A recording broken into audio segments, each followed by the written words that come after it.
Buenas tardes a todas las personas que se empiezan a conectar en este espacio. Ya con anterioridad hemos venido realizando un ciclo de presentaciones con personajes de la vida pública nacional y en estos momentos, digamos que queremos desde el espacio de diálogos presentar, llevar una propuesta académica, logrando consolidar un espacio. El día de hoy nos convoca la temática sobre el régimen del servidor público. El día de mañana sobre seguridad territorial, llegar un poco a ese análisis de contexto para entender un poco más la situación en el marco de la seguridad urbana y finalizamos este espacio con un diálogo sobre el Estatuto de Ciudadanía Juvenil y algunas experiencias que se van a recoger desde el departamento de Sucre. Eh, el espacio creo que es justo comenzarlo haciendo mención sobre la situación que enfrenta el país, una situación crítica en materia de orden público, pero que esperamos tenga pronta solución, y mandándole un abrazo de reconciliación y de superación a todas las familias que han perdido seres queridos en esta situación lamentable que enfrenta el país, y que esperemos en un gran punto de confluencia nacional lograr saltar esta situación que estamos viviendo en el país, que como digo es lamentable, unas situaciones de violación de derechos humanos que se han visto documentadas, las cuales preocupan a cualquier ciudadano empeñado en construir democracia, y creo que como colombianos debemos reflexionar sobre qué tipo de país queremos. Eh, Llegando a un punto sobre la convocatoria o lo que hoy queremos replicar en este espacio, es precisamente escuchar a una persona que se ha venido formando en el ámbito de lo público. Creo que tiene una larga trayectoria en lo que significa la labor académica, como es el profesor Jorge Luis García, docente de la Escuela Superior de Administración Pública de la ESAP, formado como economista, doctor en administración pública, con quien además hemos venido compartiendo, digo hemos porque hago parte de la escuela superior, con un grupo de compañeros en los procesos de investigación académica, lo que tiene que ver la toma de decisiones que esperamos, eh, digamos, llevar a cabo ese proyecto acá en el departamento de Sucre de investigación lo más pronto posible. Y bueno, dándole las gracias de antemano al profe por aceptar esta invitación que le hicimos varios jóvenes que queremos saber un poco más sobre lo que implica el régimen al servidor público, tener unos conocimientos como más claros sobre el tema. Y quién más que el profesor Jorge Luis para ayudarnos a entender un poco más esta situación. No siendo más, yo creo que es pertinente darle la palabra al profesor Jorge Luis García para que él mismo también dé como un perfil sobre su formación académica y la experiencia que ha tenido, y comenzar este espacio precisamente partiendo sobre qué es eso de régimen al servidor público para aquellas personas que de pronto apenas vayan a enterarse sobre este campo teórico, y que no está de más, digamos, comenzar por ahí, y es sobre qué es esto del régimen al servidor público. Y en ese orden ya el profe irá dando como unas pautas de desarrollo del espacio, de la conferencia o de esta tertulia, o como le queramos llamar. Entonces, profe, bienvenido. La palabra es de usted, y esperamos enriquecernos un poco en este espacio académico. Bien, muy buenas noches para todas las personas porque a esta hora están conectados. Gracias, Naveen, por la invitación, y a todas las instituciones pues, que hicieron posible esta transmisión, este encuentro. Y bueno, sí, vamos a compartir de algo que nos atañe a todos, y es el tema de los servidores públicos, porque sea cual sea el contexto en que nosotros nos desempeñemos, si somos jóvenes, estudiantes de bachillerato, pensamos, o gran parte de esos jóvenes sueña algún día ser servidor público. Algunos son servidores públicos, otros nos estamos formando en ese tipo de profesiones, pues que de una u otra forma, pues los convoca estos temas del servicio, de los servidores públicos, de los empleos públicos, en fin, de todas estas temáticas que hoy vamos a tratar. Bien, esto no pretende ser una cátedra, no pretende ser una conferencia. Vamos a conversar sobre este tema que a nosotros hoy nos han convocado, y obviamente las instituciones las han convocado para que manejemos estos temas. Nos vamos a centrar en 3 momentos.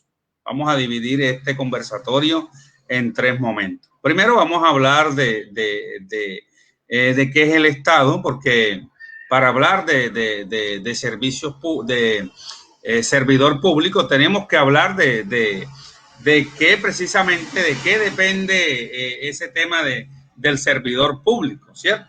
Se habla de servidor público. Bueno, ¿a quién sirve? ¿Para qué sirve? ¿Por qué sirve? Y necesariamente tenemos que hablar un poco del Estado teniendo en cuenta sus organizaciones, más allá de su estructura, de sus organizaciones a las cuales presta el servicio.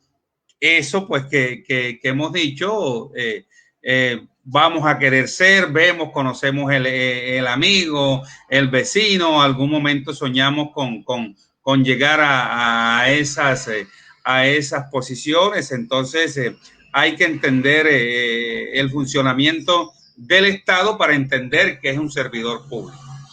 Un segundo momento nos vamos ya a centrar en los tipos de servidores públicos, las diferenciaciones que hay de acuerdo con la norma, los tipos de vinculación.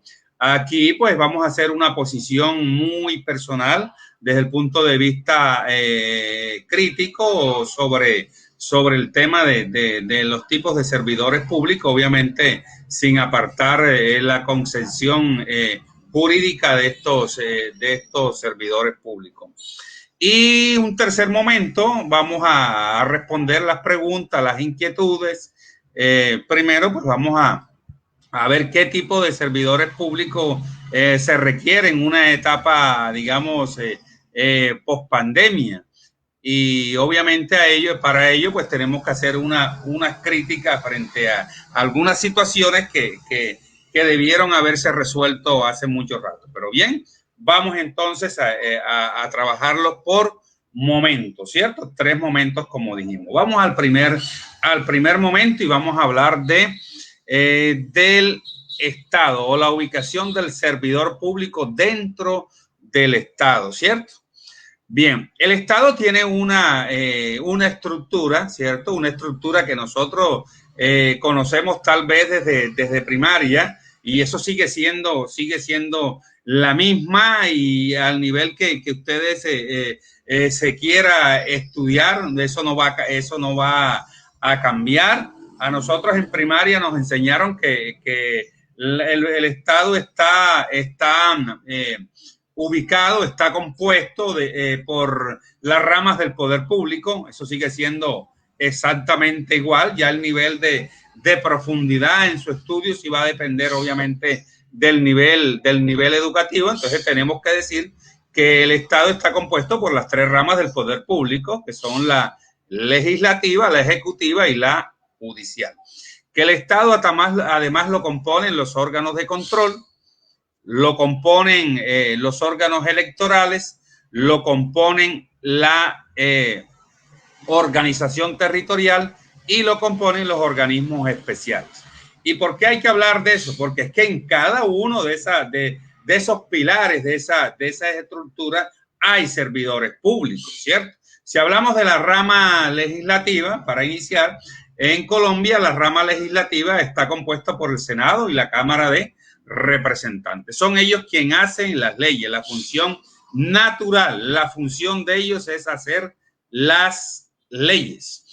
El artículo 150 de la Constitución define claramente las funciones que ellos tienen y sus funciones ellos las ejecutan mediante las leyes que nosotros debemos cumplir, y las leyes que son precisamente en este momento, pues estaba el gobierno había presentado hace unos días la famosa reforma tributaria, pero debía ser el Congreso quien aprobaba la ley la ley o la nueva ley tributaria. Cuando se habla de reforma, es una nueva ley, ¿cierto? Entonces ahí está digamos, la funcionalidad de ese tipo de servidores públicos que son los de elección popular, para ir entrando ya al tema como es el Congreso de la República.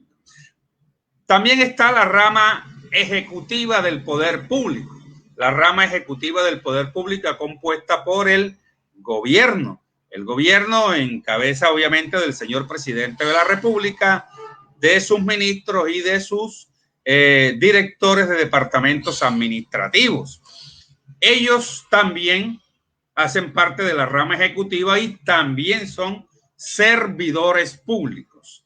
El presidente es un servidor público de elección popular, como lo es los congresistas, pero ya los congresistas hacen parte de la rama legislativa y el presidente de la rama ejecutiva del poder público. Los ministros y los jefes los directores de departamentos administrativos también son servidores públicos, pero su tipología es de libre nombramiento y remoción.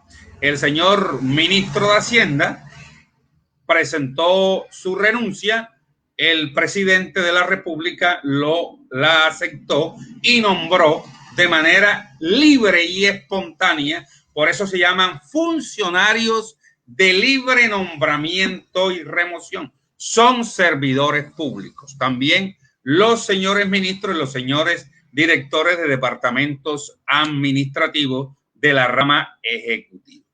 También lo son los de la rama judicial, y vamos viendo las tres ramas del poder público. La rama judicial, compuesta por seis instituciones, que son la jurisdicción ordinaria, desde la Corte Suprema de Justicia hasta los juzgados. Ellos también son servidores públicos. En el caso de ellos, en su gran mayoría, algunos son de elección, como las altas cortes, y otros son mediante concurso de méritos, como el caso de los jueces y algunos cargos de la estructura administrativa de la rama judicial, porque no todos los que están en la rama judicial son jueces, son magistrados, hacen parte también del órgano administrativo, porque esa rama judicial para funcionar necesita de diferentes cargos y diferentes profesionales. Entonces son ellos también funcionarios, servidores públicos. Todos son servidores públicos, pero hay diferentes tipologías, como ya lo hemos explicado. Bien, también son servidores públicos y hacen parte de esa estructura del Estado los órganos de control. ¿Cuáles son los órganos de control? Los órganos de control son el órgano de control fiscal, que es la Contraloría General de la República, y el Ministerio Público. El Ministerio Público está compuesto por la Procuraduría General de la Nación, que ejerce el control disciplinario, y por la Defensoría del Pueblo, que es un organismo nuevo en la Constitución Política de 1991, que es la que nos rige, obviamente con algunas reformas que se han hecho, pero también es importante entender esa situación. Entonces, en el caso del Contralor General, que es el máximo estamento del control fiscal, es elegido por el Congreso.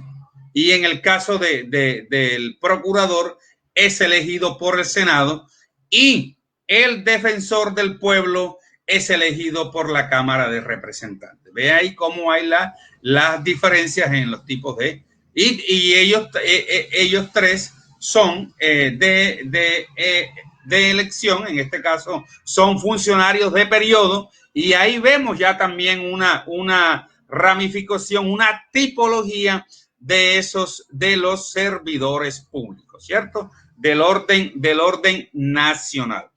También dentro de la rama ejecutiva, en el nivel territorial, lo constituye las gobernaciones y las alcaldías, también es de rama ejecutiva, inclusive las asambleas y los consejos. Aquí hay que clarificar, porque hay muchas, confusión, y es que se trata, pues, personas pues que obviamente no entienden sobre estos temas, que se dice que el Consejo Municipal y la Asamblea Departamental constituyen a la rama legislativa, y eso no es cierto. Ellos hacen parte de la rama administrativa o la rama ejecutiva, porque son coadministradores. Son coadministradores en el caso de los concejales, del alcalde, y en el caso de los diputados de la Asamblea Departamental de las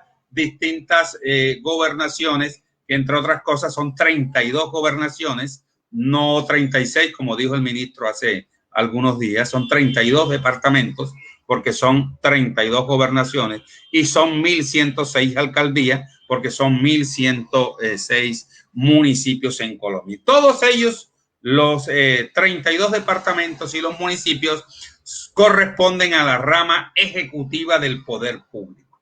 Y hay también servidores públicos de los diferentes tipos. Por ejemplo, el alcalde es funcionario público, es servidor público de elección popular. El personero municipal hace parte del Ministerio Público. El personero municipal tiene triple carácter, es decir, es agente del Ministerio Público, es defensor de derechos humanos y es veedor ciudadano. Y es un funcionario, también es un servidor público de periodo, ¿cierto? Porque es elegido para un periodo institucional. El alcalde es de elección popular. Los secretarios de despacho son de libre nombramiento y remoción. También en la planta de cargos de las alcaldías y las gobernaciones hay funcionarios que son elegidos por mérito. Y también hay funcionarios de libre nombramiento y remoción, para ir haciendo esa distinción a medida que vamos haciendo el recorrido por la estructura del Estado. Bien, y tenemos también los órganos electorales. Los órganos electorales son dos. La Registraduría Nacional del Estado Civil, que tiene como funciones naturales hacer el registro de los colombianos, por eso se llama registraduría, no por otra cosa. No registran otra cosa sino los nacimientos de los colombianos, otorga la identidad. En Colombia es posible tener el registro civil de nacimiento bien sea en la Registraduría Nacional del Estado Civil, que es un órgano electoral, y también en las notarías. En las notarías que conforman una estructura de la Superintendencia de Notariado y Registro. El notario pues es elegido es también un servidor público mediante concurso, también para ir estableciendo esas diferencias. Y el Consejo Nacional Electoral son considerado una de las altas cortes, son los magistrados, pero a nivel administrativo también tiene funcionarios de los diferentes tipos. La organización territorial, es decir, en el nivel territorial tenemos el artículo 286 de la Constitución, nos define cuáles son las entidades territoriales, nos dice que son los departamentos, los distritos, los municipios, los territorios indígenas. También existen en su planta de cargo funcionarios de elección popular, como el alcalde, de libre nombramiento y remoción, como los secretarios de despacho, algunos funcionarios de los niveles profesional, operativo, asistencial, son de libre nombramiento y remoción. Recientemente hubo o se está gestando un concurso, hace unos 5 días salieron los resultados para proveer cargos de los niveles asistencial, profesional y operativo de las entidades territoriales. Por eso se le llamó convocatoria. Ellos son servidores públicos. Su cargo va a ser provisto mediante concurso porque ganaron un concurso. Inmediatamente entran a carrera, como lo reza el artículo 125 de la Constitución, que dice pues que los cargos en su esencia deben ser de carrera. Por eso constantemente hay concursos. Sin embargo, bueno, como se debe prestar el servicio, por eso se le llaman servidores públicos, porque cumplen los fines esenciales del Estado consagrados en el artículo 2 de la Constitución Política de Colombia, y por eso se les llama servidores públicos. Y en todos los niveles de la administración hay este tipo de servidores públicos. Y finalmente, para terminar el primer momento, tenemos que hablar de los organismos especiales. Los organismos especiales quiere decir que hacen parte del Estado, pero no son ramas del poder público, no son órganos de control, no son del nivel territorial, no son órganos electorales. Entonces, pero ¿y cuáles son esos organismos especiales? Encontramos las organizaciones universitarias autónomas, es decir, las universidades públicas. Encontramos las corporaciones autónomas regionales, que son autoridades ambientales. No es cierto tampoco que las corporaciones autónomas regionales dependan del Ministerio del Medio Ambiente, no es cierto. Son organismos especiales porque gozan de autonomía administrativa y financiera, que tengan que cumplir las políticas del gobierno nacional en materia ambiental, y que las políticas del gobierno nacional en medio ambiente se tratan a partir del ministerio o a través del Ministerio del Medio Ambiente es otra cosa, o de hoy ambiente, como se le llama, es otra cosa, pero son organismos especiales, no hacen parte del Ministerio del Medio Ambiente. Y también la Comisión Nacional del Servicio Civil, que es importante porque según la ley de la nueva ley de la carrera administrativa, la ley 909, que es importante pues leer, revisar en todas estas temáticas, le da esa facultad a la Comisión Nacional del Servicio Civil para permear todo el tema del concurso, todo el tema también de la provisión de cargos, inclusive hasta de los nombramientos, a nivel en las diferentes entidades territoriales y tiene que estar ahí el tema visto con el visto bueno de la Comisión Nacional del Servicio Civil. También ubicamos aquí la Autoridad Nacional de Licencias Ambientales, ANLA, como organismo especial. Y bien, entonces todos estos instituciones que hacen parte de la estructura del Estado tienen funcionarios de los diferentes tipos, es decir, de servidores públicos de los diferentes tipos, y pasamos entonces al segundo momento a explicarla con claridad el tipo de servidores públicos. Bien, entonces hay que diferenciar entre servidor público, ¿cierto? Todos son, para entenderlo de una manera gráfica, todos son servidores públicos porque prestan el servicio al Estado, porque todos coadyuvan al cumplimiento de los fines esenciales del Estado, ¿cierto? Porque a todos les paga de acuerdo al tipo de vinculación una institución, una organización que hace parte de la estructura del Estado, ¿cierto? Va a cambiar es la vinculación. Entonces, por eso todos son servidores públicos. Entonces, ¿cuáles son los trabajadores oficiales? Que tienen un contrato de prestación de servicios con una entidad del Estado. ¿Cuáles son los de carrera? Los que han ganado un concurso de méritos y han pasado el periodo de prueba. Todo después de ganar el concurso debe cumplir un periodo de prueba. Entonces ellos son funcionarios de carrera, ¿cierto? Cuando no están aún en la carrera, que están en el periodo de prueba, son esos funcionarios que han ganado un concurso de méritos y una vez pasado el periodo de prueba, obviamente tienen su nombramiento en carrera, ¿cierto? De elección popular, el presidente de la República, los senadores, los representantes a la Cámara, los diputados, los concejales, los alcaldes. Ellos son funcionarios de elección popular y son servidores públicos.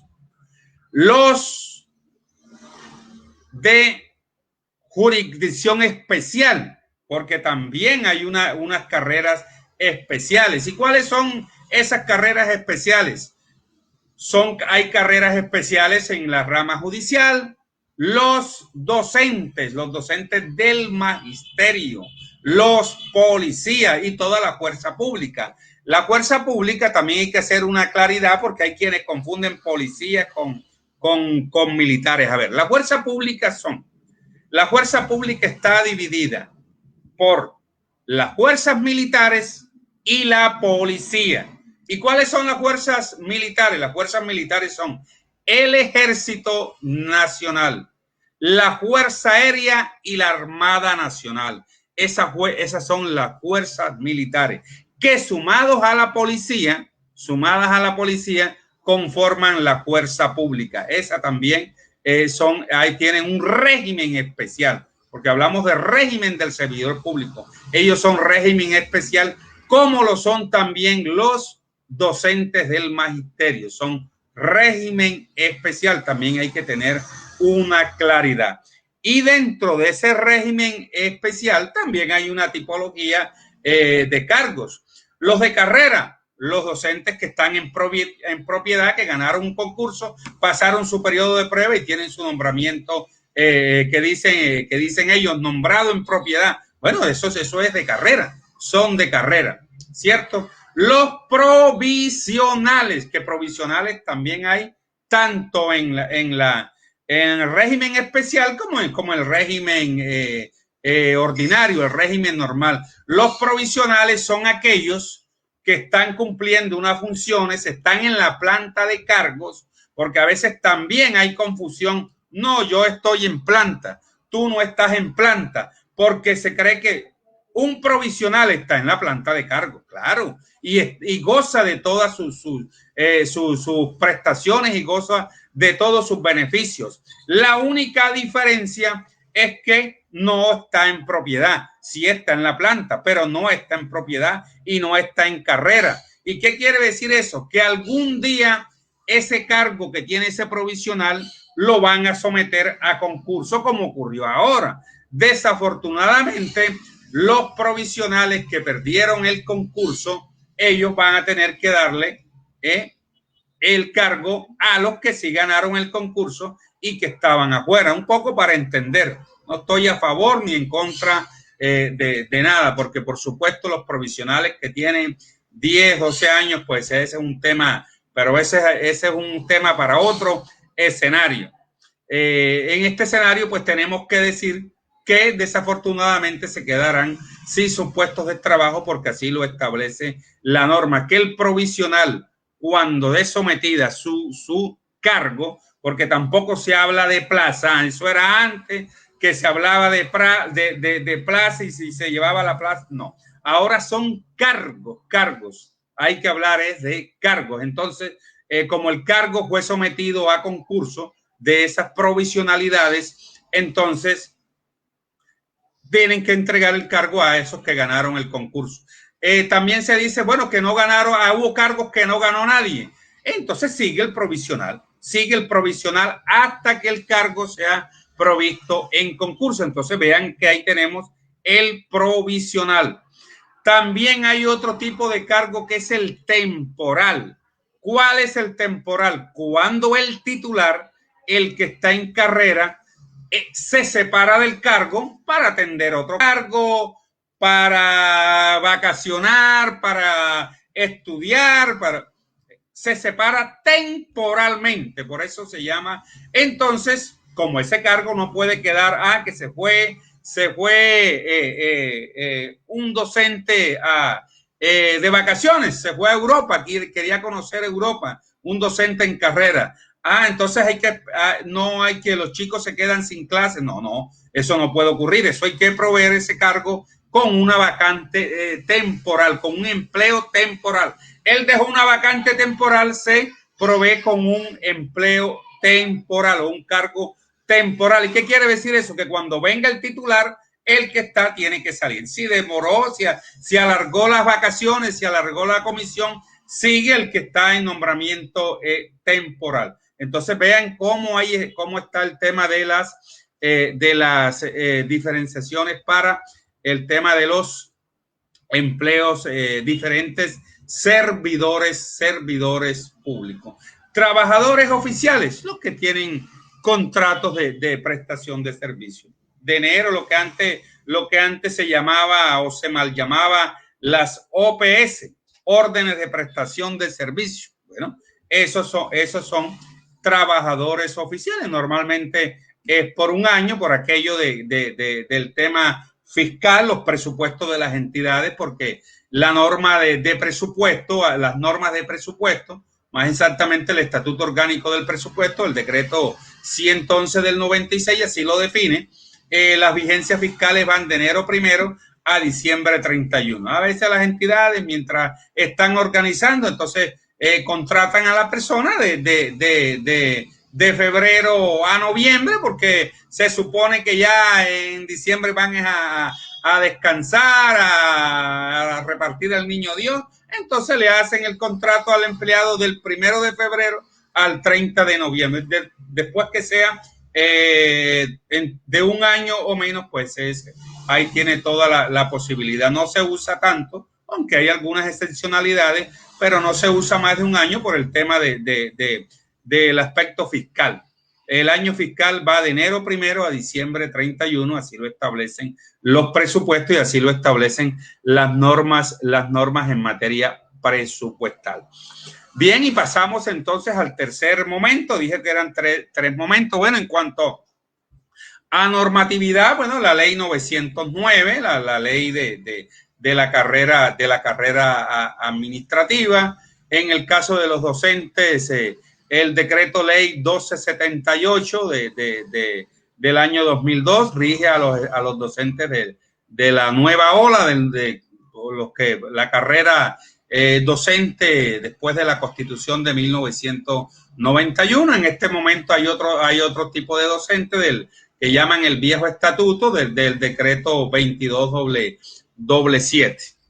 Pero bueno, ya esas personas pues ya ahí no hay, porque no hay ingreso bajo este estatuto. El ingreso de ese régimen especial de docentes es a partir del 1278 del 2002.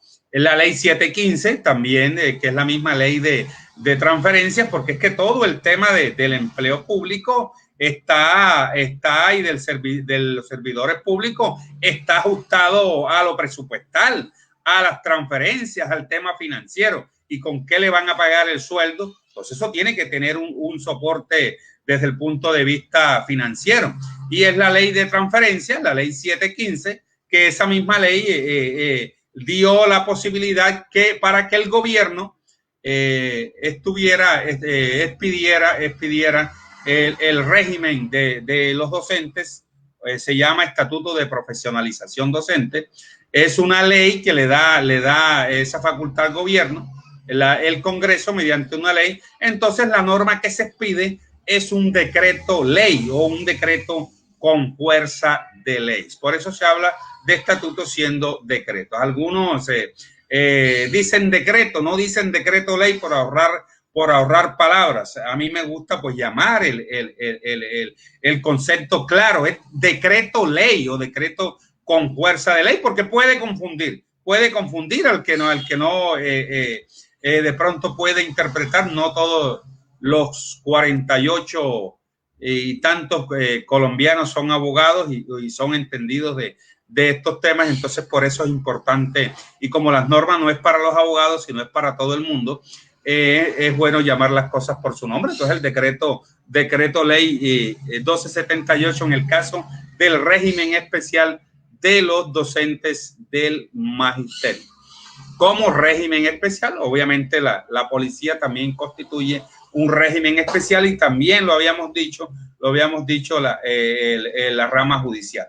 Bien, y pasamos al tercer momento en cuanto al servidor público que se requiere en una etapa, digamos, pospandémica.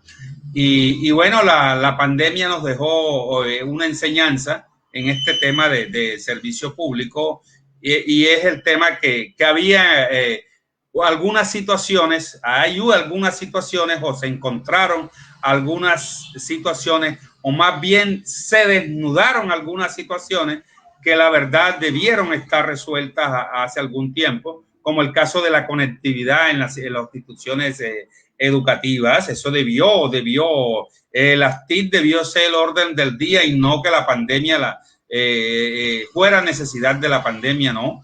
Y mucha inversión también en infraestructura educativa. Los mismos conocimientos de los servidores públicos, se generaron una serie de competencias a partir de la pandemia que ya antes debieron estar resueltos. Problemas de seguridad social que antes debieron estar resueltos, el tema de vinculación a salud, un régimen de un sistema de salud fuerte, eso debió estar antes de la pandemia. Y bueno, y digamos, retos del servidor público. Bueno, estar a la orden de los conocimientos de la administración pública, del cargo, del manejo de las TIC como herramientas de trabajo, mirar el celular ya como una herramienta de trabajo y no como un móvil de noticias o de chismografía, sino ya una herramienta de trabajo. La orden del día, pues en una etapa pandémica nos va a llevar a una cuarta revolución industrial, que obviamente van a sacar ventaja las potencias mundiales. Esperemos que que Colombia y los servidores públicos de Colombia pues estemos preparados para ello. Ya se está viviendo algunos efectos de esa etapa, porque es que los efectos no vienen enseguida. Y por eso vemos que tal vez este año ha sido más difícil que el año anterior, desde la época del famoso 17 de marzo del año 2020, cuando el gobierno decreta el estado de emergencia social y ambiental, pues que así lo establece el artículo 215 de la Constitución, y vea cómo todo está articulado. Bien, pues no quiero, obviamente habría tela para mucho rato, pero no quiero quiero que más bien responder algunas inquietudes de las personas porque están conectadas, y que Naveen pues maneje ese escenario, y yo agradecerles por la participación y la convocatoria a este conversatorio, porque como lo dije, no pretende sentar cátedra, ni mucho menos, ni acercarse siquiera a una conferencia, sino simplemente una conversación de amigos.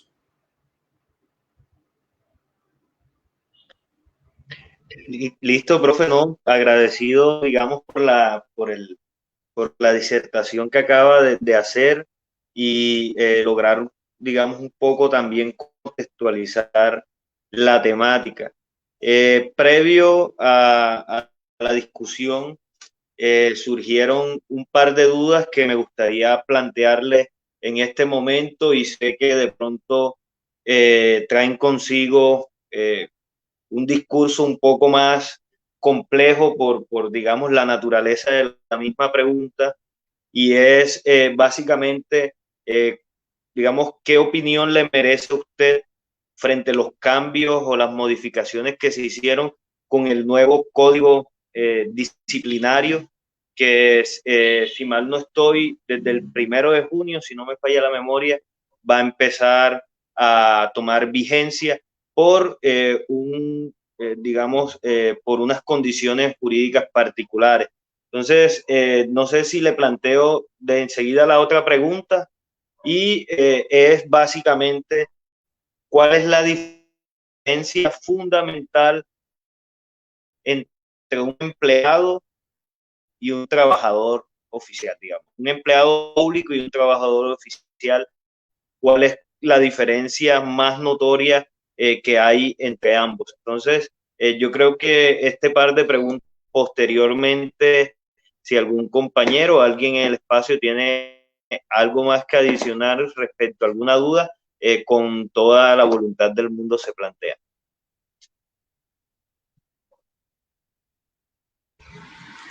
Bien, muy bien. Vamos con la primera pregunta. Bueno, hay 20 diferencias entre el nuevo régimen disciplinario y el antiguo régimen disciplinario contemplado en la 734, ¿cierto? Más allá de eso, es importante que el servidor público conozca cuáles son sus funciones. Eso nos lleva a la Constitución. Por eso nunca podemos dejar de lado como funcionario público, y cuando estudiamos estos temas, el asunto de la Constitución Política de Colombia. Porque es que no puede haber ningún cargo, como se llama ahora, ningún cargo sin funciones. Y tú debes hacer lo que establecen las funciones. ¿Y dónde están establecidas las funciones?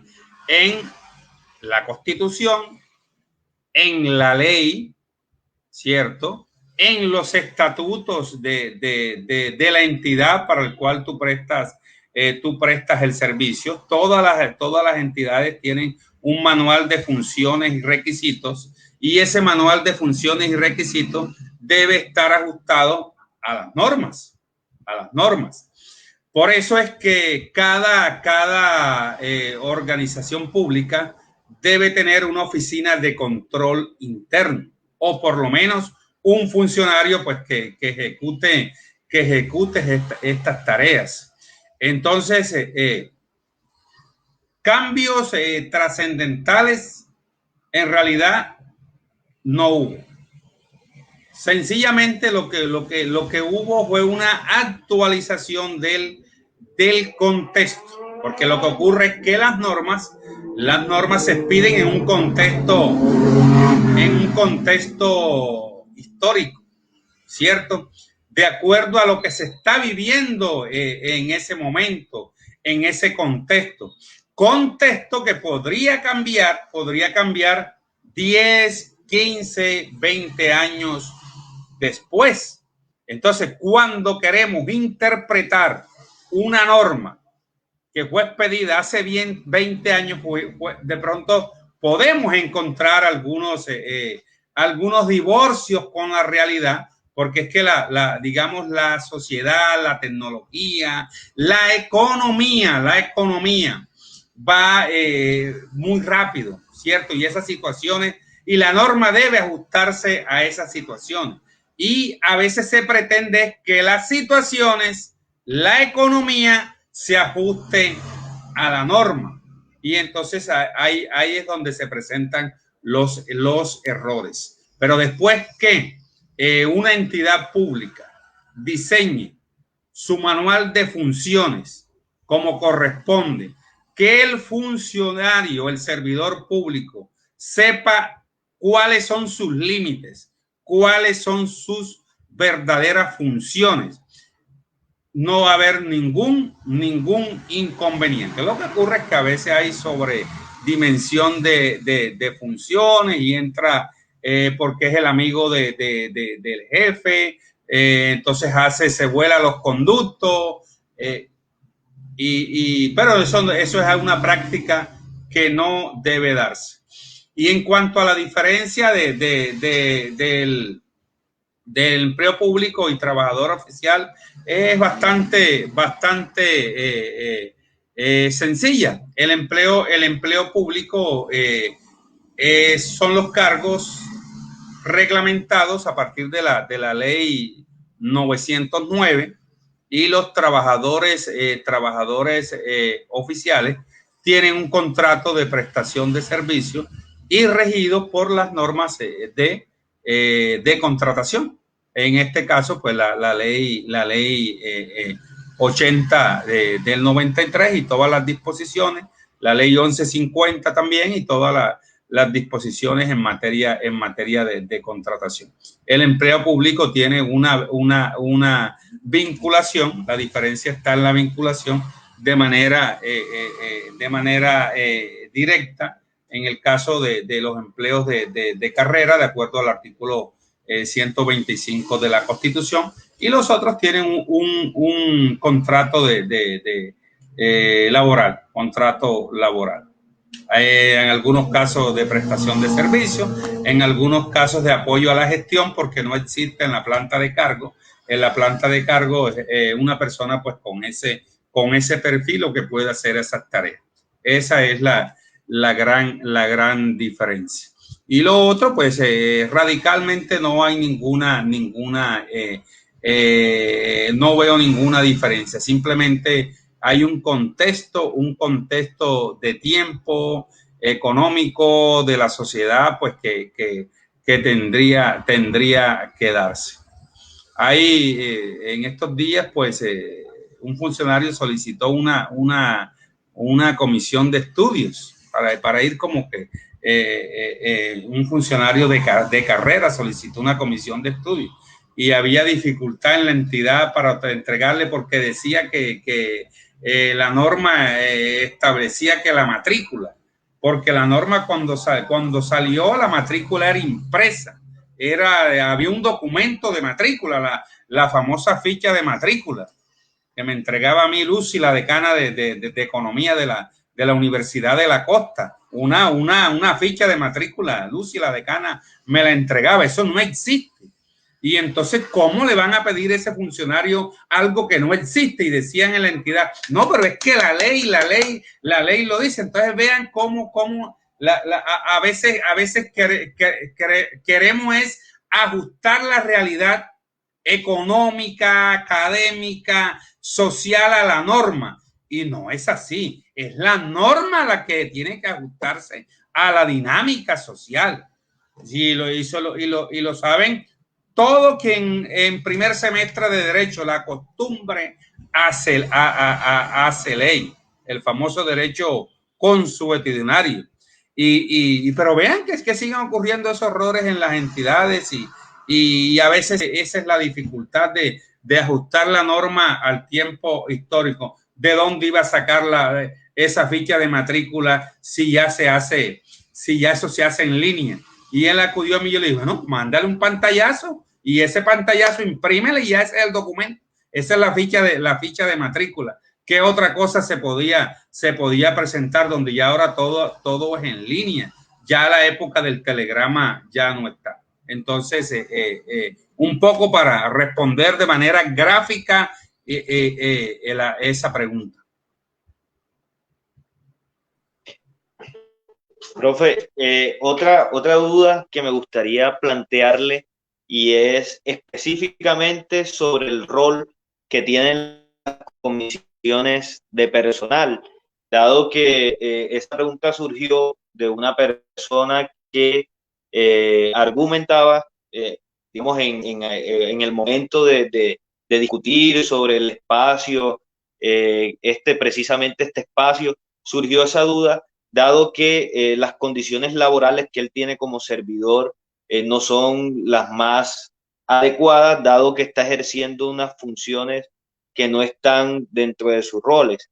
Y él precisamente se hacía la reflexión sobre entonces cuál es el papel o el rol que juegan las comisiones de personal y cómo un servidor público puede solicitar, digamos, esa comisión de personal que haga efectiva su rol, digamos así, concretamente.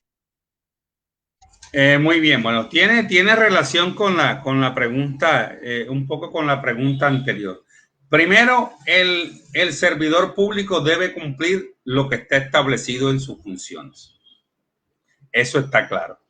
A veces los manuales de funciones y procedimientos, porque he leído muchos, dicen, y las que le asigne su jefe inmediato, ¿cierto?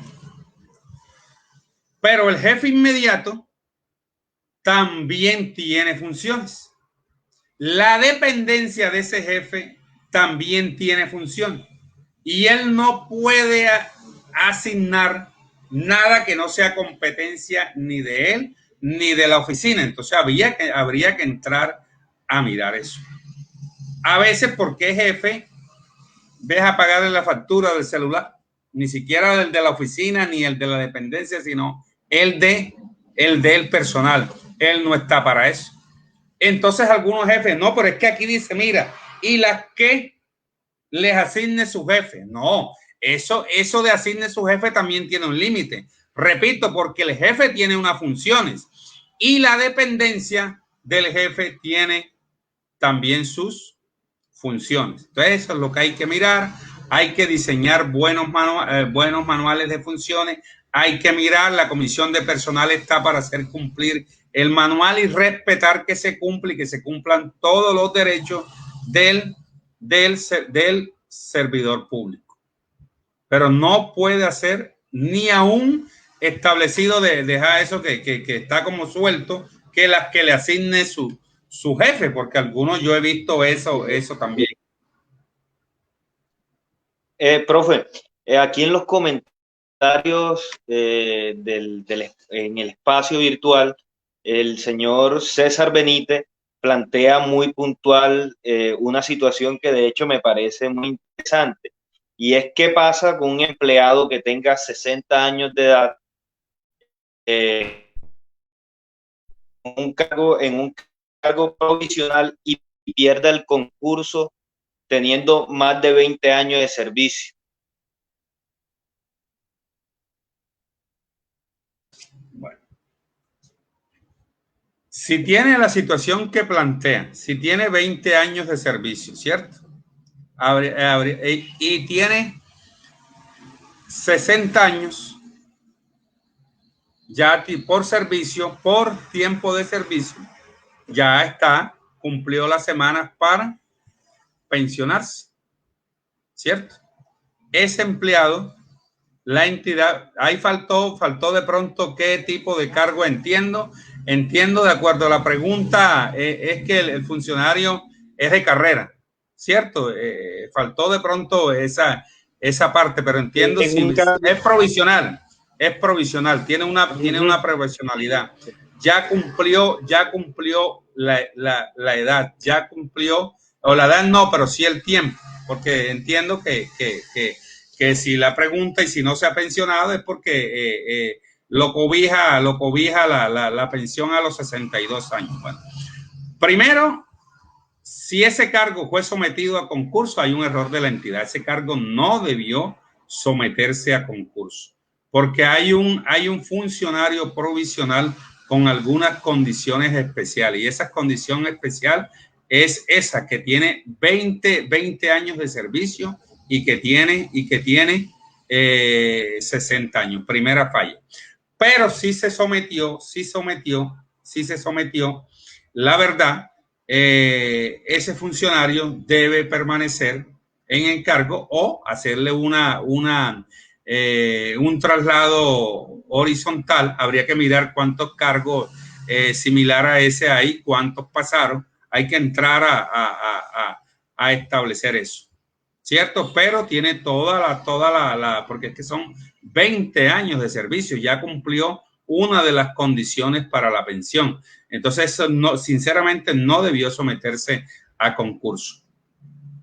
Pero bueno, si lo sometieron, habría que mirar cuántos cargos hay y cuántos sometieron y mirar entonces también cuántos pasaron, pero hay que tratar de brindarle la protección a ese servidor público. Profe, dentro de los comentarios, por ejemplo, Juan Manuel Hernández nos plantea que si un contratista se le puede dar las mismas funciones que a un funcionario en planta, me plantea la pregunta. A un contratista público se le puede dar las mismas funciones que a un funcionario de planta, plantea literalmente Juan Manuel.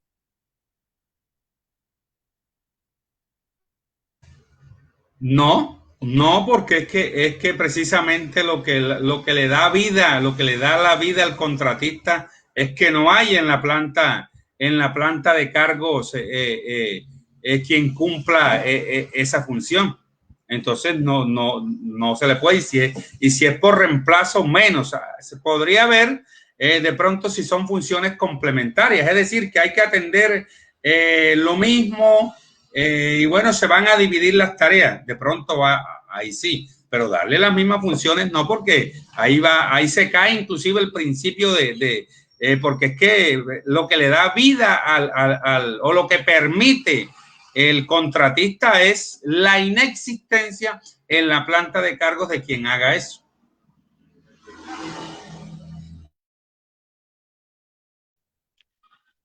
Bueno, profe, hasta ahora, digamos, esas fueron las inquietudes que han planteado. Yo creo que fue muy clara su exposición en tanto las preguntas que se hicieron, las dudas que se plantearon y lo que tiene que ver, digamos, en todo este mar de lo que implica el ser servidor público. Yo creería que, profe, para terminar, y creo que esta también fue una de las dudas que se plantearon en este espacio a la hora de conformarlo, y es específicamente, digamos, un servidor público dentro de cuál sanción disciplinaria, digámoslo así, puede quedar inmerso. Fue como el planteamiento que hicieron, fue un planteamiento muy general, pero yo lo quiero aterrizar a la pregunta de cuáles son esas faltas que puede cometer un servidor público. Yo dirigiría más bien la pregunta en ese sentido. Perfecto, muy bien. Bien, el funcionario público tiene tres responsabilidades que hay que tener claro antes de entrar. ¿Cierto? Hay que entender el concepto de responsabilidad del servidor público. Hay una responsabilidad disciplinaria y va en el incumplimiento de sus funciones, cumplimiento o incumplimiento de sus funciones. Si no cumple con sus funciones, puede tener una sanción disciplinaria y es eso. Y ahí se mira la falta, no cumplir con sus funciones. Si el funcionario tiene la responsabilidad de contestar o de proyectar los derechos de petición de la entidad, esta es una falta, ¿cierto? Disciplinaria. Hay una responsabilidad fiscal y es el manejo de los recursos, que está en gran medida, obviamente, para los que tienen cargos de manejo presupuestal, como el tesorero, como el jefe de presupuesto, como el pagador, como el alcalde, como el rector de la entidad, como el gerente de la S, en fin.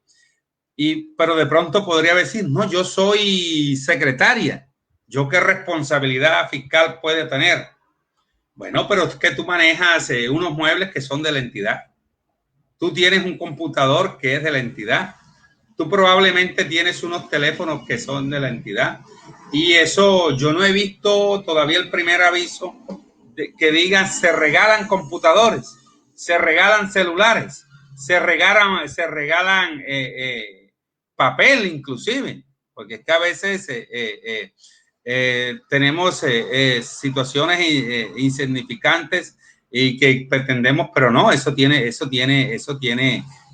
un valor, ¿cierto? Pero obviamente la responsabilidad fiscal es más de los famosos cargos de manejo.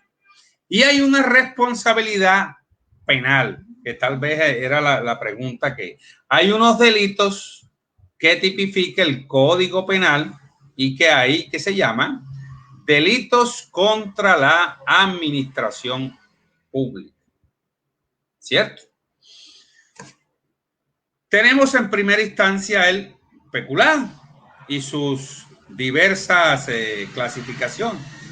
El peculado, hay peculado por apropiación, apropiarse de los recursos públicos, peculado por uso diferente, peculado por aprovechamiento hacia terceros, en fin. Pero bueno, ese ya es apropiarse de los recursos públicos.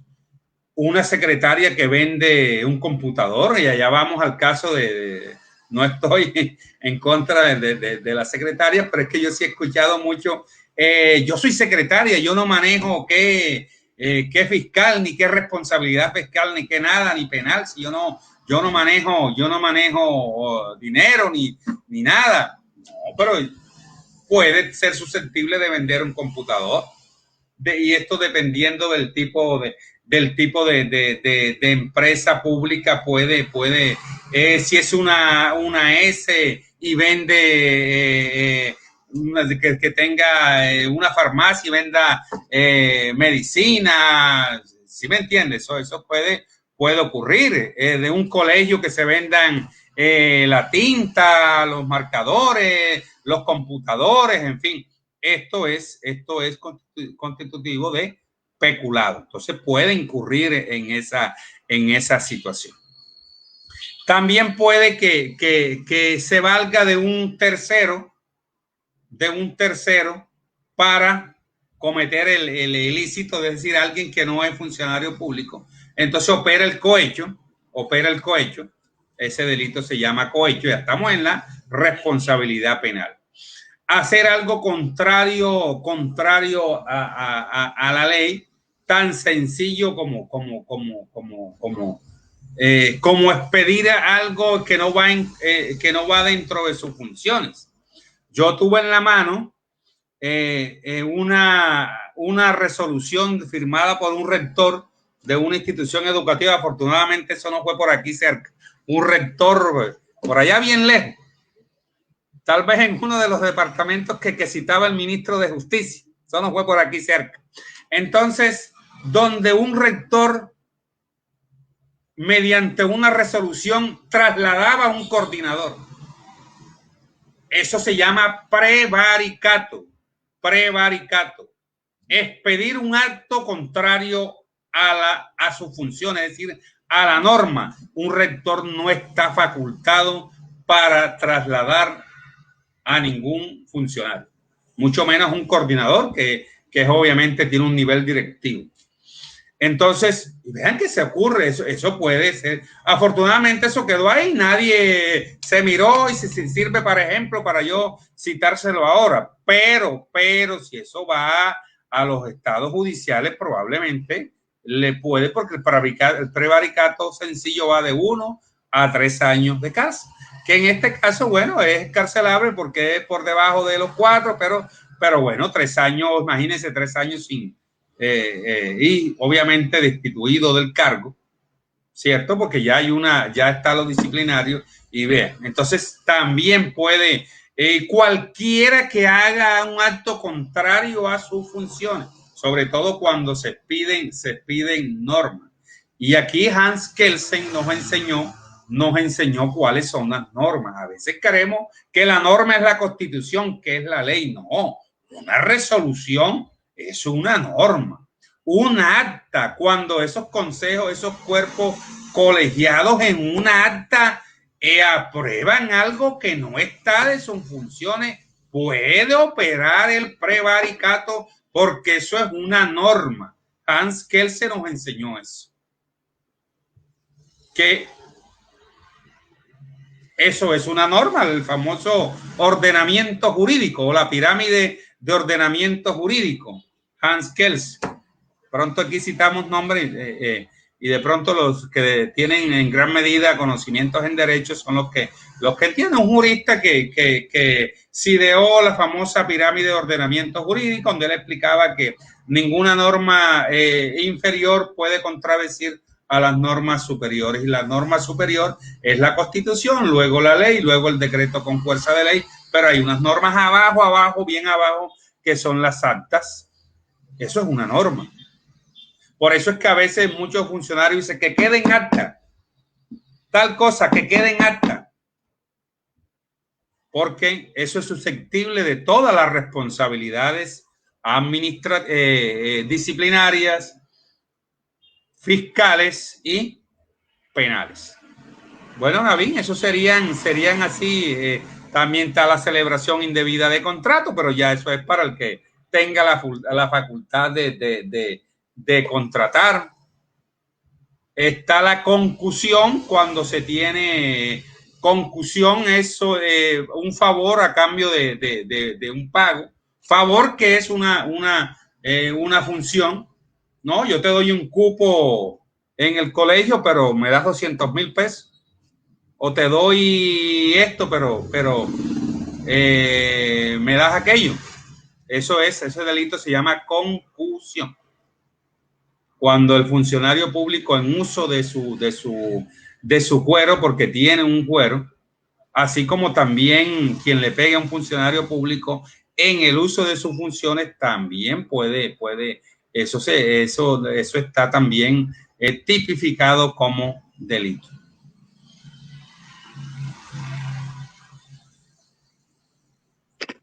Bueno, profe, no, agradecido con usted por compartir este espacio. Sé que a muchos les interesa este tema, que sé también que a muchos les gustaría ampliar un poco más sobre algunas dudas o planteamientos acerca del régimen del servidor público, y ojalá también en un espacio posterior podamos desarrollar un poco más la temática. De nuevo, profe, agradecerle por el espacio. Sé que tiene muchos compromisos y que hizo el esfuerzo para poder compartir con todas las personas que estuvieron atentas a este live.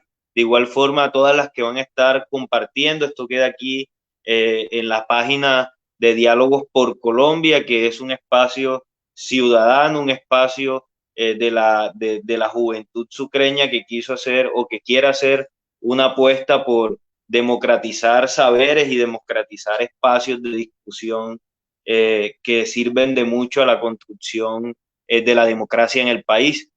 Profe, gracias por compartir este espacio y esperemos vernos de nuevo en un nuevo momento reflexionando sobre estos temas.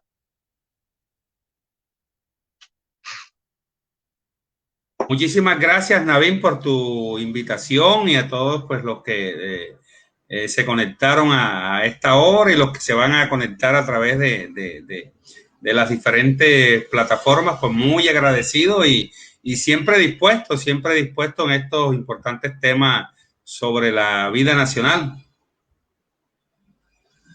Bueno, gracias, profe, y gracias a todas las personas que estuvieron atentas la noche de hoy.